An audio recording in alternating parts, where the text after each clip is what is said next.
আপনারা তাহলে নাস্তা করুন, আমি একটু কিচেনে যাই।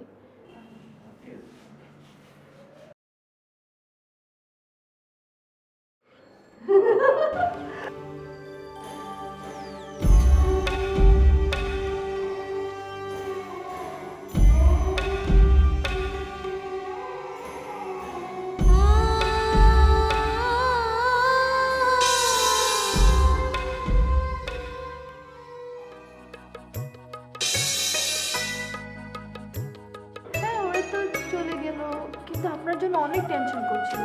আমাকে নিয়ে টেনশন করার কি আছে আমি বুঝি না। আপনি যদি ফোনটা অন রাখতেন তাহলে আর টেনশন করতো না। মোবাইলে চার্জ চলে গিয়েছিল, তাছাড়া পাওয়ার ব্যাংকটাও নেইনি। আচ্ছা ঠিক আছে, মোবাইল চার্জ করে আমি মার সাথে কথা বলে নেব। টেবিলে খাবারগুলো সব রেডি করে রেখেছি, আপনি খেয়ে নিন। আমি খেয়ে এসছি, তুমি খেয়ে নাও।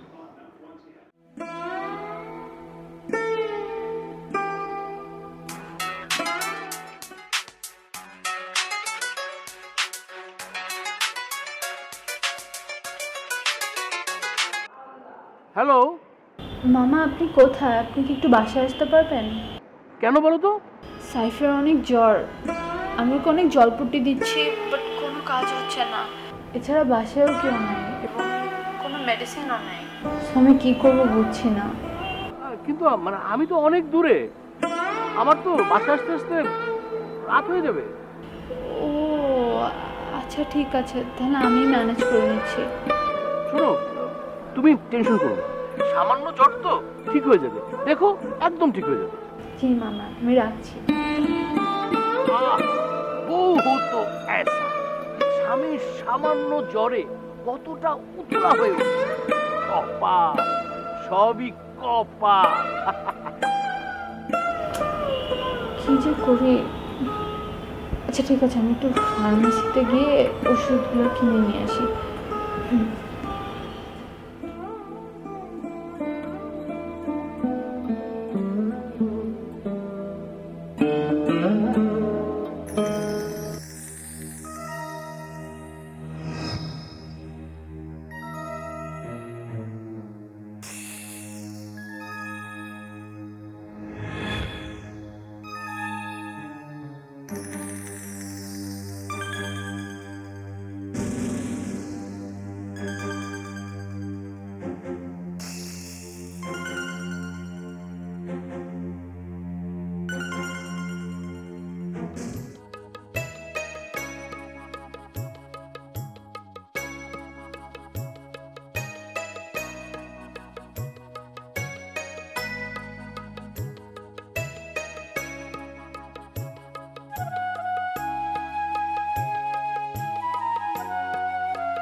আমি কোথায় যাচ্ছি সেটা জানার আগে বলো এসবের মানে কি? তুমি বাইরে থেকে দরজাটা লক করে কোথায় গিয়েছিলে? আসলে আমি একটু বাইরে গিয়েছিলাম তো কাজে, এই কারণে। তুমি কোথায় গিয়েছিলে, কেন গিয়েছিলে সেটা জানার আমার বিন্দুমাত্র আগ্রহ নেই। ফারিয়া সে কখন থেকে ফোন দিচ্ছে, আমি যেতে পারছি না। ওমা, আপনার তো অনেক জ্বর, আপনি এই অবস্থায় বাইরে যাবেন? আপনি জাস্ট শাট আপ।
হ্যাঁ ফারিয়া, আমি তোমার বাসার নিচে, চলে আসো। কি বলছো সাইফ তুমি এসব? আমার জরুরি মিটিং আমি তোমাকে বললাম, আর আমি এতক্ষণ তোমার জন্য ওয়েট করব? রাশেদ ভাইয়া ফ্রি ছিল, উনি আমাকে লিফট দিয়েছে, আমি চলে এসেছি। ওকে বাই, রাখছি।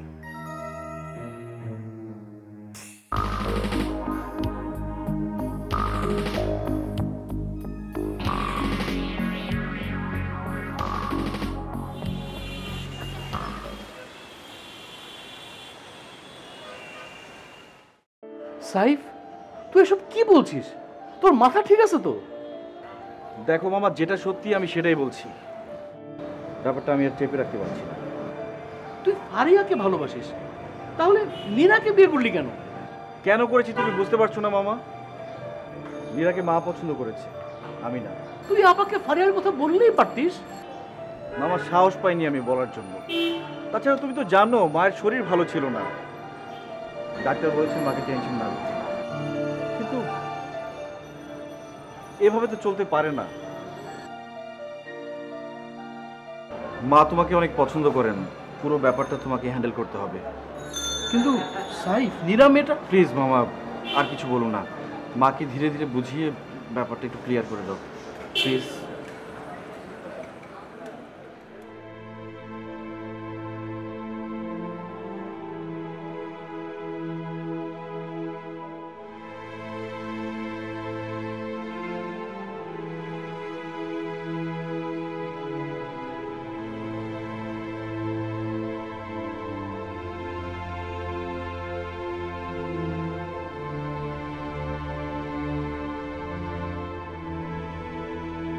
মামা, আপনি চলে যাচ্ছেন? নীরা, তোমাকে আমার কিছুই বলার নেই। আমি কখনো ভাবতেও পারিনি সাইফ অন্য কোথাও, মানে অন্য কোনো মেয়ের সাথে। সাইফ আমার হাজব্যান্ড, আমি ওকে ভালোবাসি। এখন ও যদি অন্য কোনো মেয়ের সাথে বাকি জীবন কাটায় সুখী থাকে, তাতে আমার আপত্তি নেই মামা। বুঝবে, সাইফ একদিন ঠিকই বুঝবে সে কি হারাতে যাচ্ছে। নিশ্চয়ই বুঝবে। I am sorry Nira. মামা,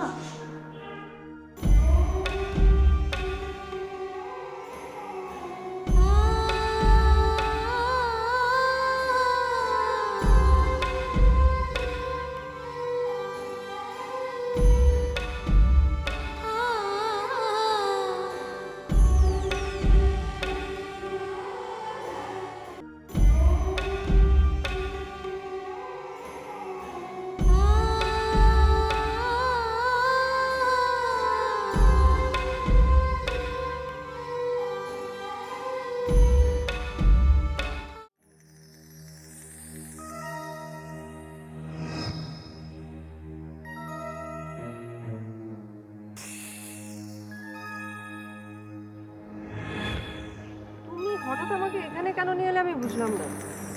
তোমার সাথে আমার কিছু সিরিয়াস কথা আছে। কি সিরিয়াস কথা? আর সেই কথা তো কোনো রেস্টুরেন্টে বসে বলা যেত। মানে দেখো, উই হ্যাভ এ রিলেশনশিপ, আর একটা রিলেশনশিপ মেনটেন করতে হলে একে অন্যের মানে সমস্যাগুলো আসলে বুঝতে হয়। তুমি কি বলতে চাইছো আমি ঠিক বুঝতে পারছি না। ওই যে রাশেদের কথা বলছিলাম, আর আসলে রাশেদের সাথে তোমার এত মেলামেশা আমার ঠিক পছন্দ না। মানে রাশেদ আমার ফটোগ্রাফার। না না, সেটা ঠিক আছে, ফটোগ্রাফার, বাট দেশে কি আর কোনো ফটোগ্রাফার নেই? তুমি অন্য ফটোগ্রাফারের সাথে কাজ করো, যত টাকা লাগে সেটা আমি দিব, but no more Rashed please. তুমি আমাকে টাকার গরম দেখাচ্ছ? এত টাকা হয়ে গেছে তোমার? না না, আমি সেটা মিন করিনি। ওয়েট ওয়েট ওয়েট ওয়েট আমাকে বলতে দাও। মানে তুমি রাশেদকে খুব জেলাস করছো, তাই তো? মানে খুব জেলাস করো। দেন ক্লিয়ার করতে দাও আমাকে, জাস্ট ক্লিয়ার করতে দাও। জেলাস বা কষ্ট না আমারও হয়। হ্যাঁ শোনো, তোমার যদি ভালো না লাগে, তোমার যদি এত কষ্ট হয়, তাহলে তুমি তোমার বউকে ডিভোর্স দিয়ে দাও, দিয়ে তারপর আমার কাছে আসো, তারপর আমাকে গাইড করো, দেখি কত পারো। আর যদি সেটা না পারো, তাহলে তোমার এই যে চেহারাটা না আমার সামনে কোনোদিন আসবা না আর। হ্যাঁ ভাইয়া,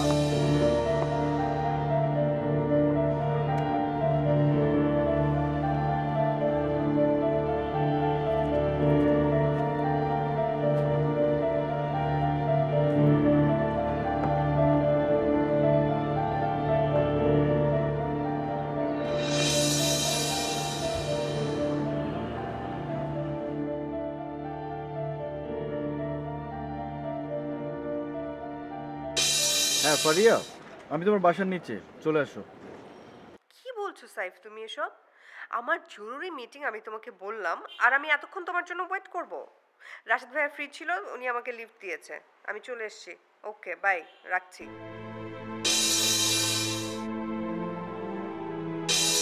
ওয়েট ওয়েট ওয়েট ওয়েট আমাকে বলতে দাও। মানে তুমি রাশেদকে খুব জেলাস করছো তাই তো? মানে খুব জেলাস করো, দেন ক্লিয়ার করতে দাও আমাকে, জাস্ট ক্লিয়ার করতে দাও। জেলাস বা কষ্ট না আমারও হয়। হ্যাঁ শোনো, তোমার যদি ভালো না লাগে, তোমার যদি এত কষ্ট হয়, তাহলে তুমি তোমার বউকে ডিভোর্স দিয়ে দাও, দিয়ে তারপর আমার কাছে আসো, তারপর আমাকে গাইড করো, দেখি কত পারো। আর যদি সেটা না পারো, তাহলে তোমার এই চেহারাটা আমাকে কোনোদিন দেখাতে এসো না। ফারিয়া, ফারিয়া আমাকে ছেড়ে যাবে? নীরাও আমাকে ভালোবাসে না।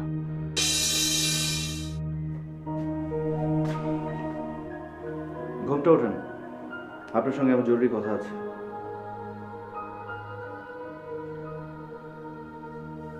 কি আশ্চর্য, আপনি শুনতে পাচ্ছেন না? আপনার সঙ্গে আমার জরুরি কথা আছে, ঘুমটা ওঠান। এখন আপনি আবার কই যাচ্ছেন? আমি কোথায় যাচ্ছি সেটা জানার আগে বলো এসবের মানে কি? তুমি বাইরে থেকে দরজাটা লক করে কোথায় গিয়েছিলে? আসলে আমি একটু বাইরে গিয়েছিলাম তো কাজে, এই কারণে। তুমি কোথায় গিয়েছিলে, কেন গিয়েছিলে সেটা জানার আমার বিন্দুমাত্র আগ্রহ নেই। ফারিয়া সে কখন থেকে ফোন দিচ্ছে, আমি যেতে পারছি না। ওমা, আপনার তো অনেক জ্বর। Just shut up.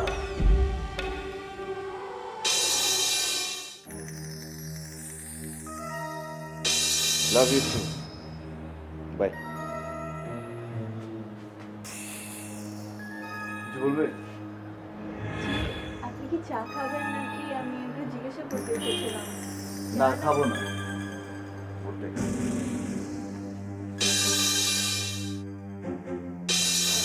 তুই আরিয়াকে ভালোবাসিস, তাহলে মীরাকে বিয়ে করলি কেন? কেন করেছি তুমি বুঝতে পারছো না মামা? মীরাকে মা পছন্দ করেছে, আমি না। তুই আপাকে ফারিয়ার কথা বললেই পারতিস।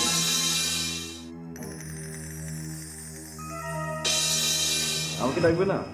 আচ্ছা, পরিচয় করিয়ে দিই। ও হচ্ছে নীরা, আর নীরা ও ফারিয়া, যার কথা তোমাকে বলেছিলাম। আপনারা বসুন না, আমি নাস্তা নিয়ে আসি। আপনারা প্লিজ বসুন।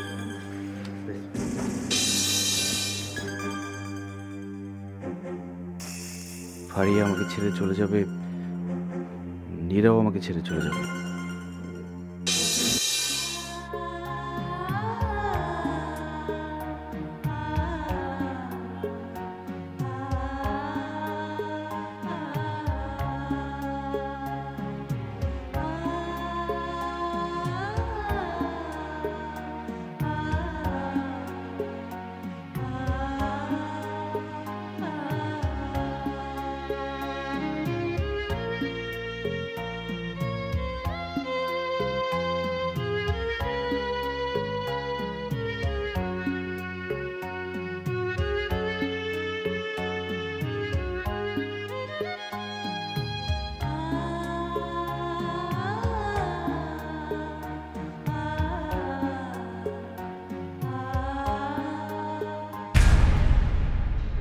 আমি এসব নিয়ে তোমার সঙ্গে কোনো কথা বলতে চাচ্ছি না।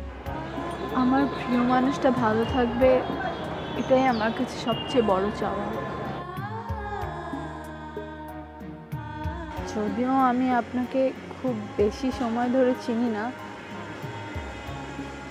কিন্তু আপনি আমার মনে অল্প সময়েই প্রিয় মানুষের জায়গাটি করে নিয়েছেন। আপনারা সুখী থাকুন।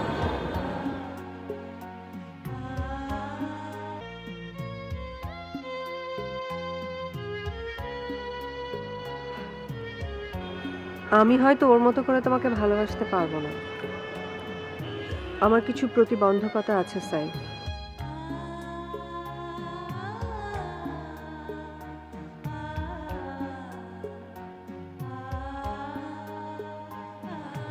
বকা দিতে পারোনি, শাসন করতে পারোনি আমাকে। নিজের হাজবেন্ডকে অন্য একটা মেয়ের হাতে তুলে দিচ্ছ।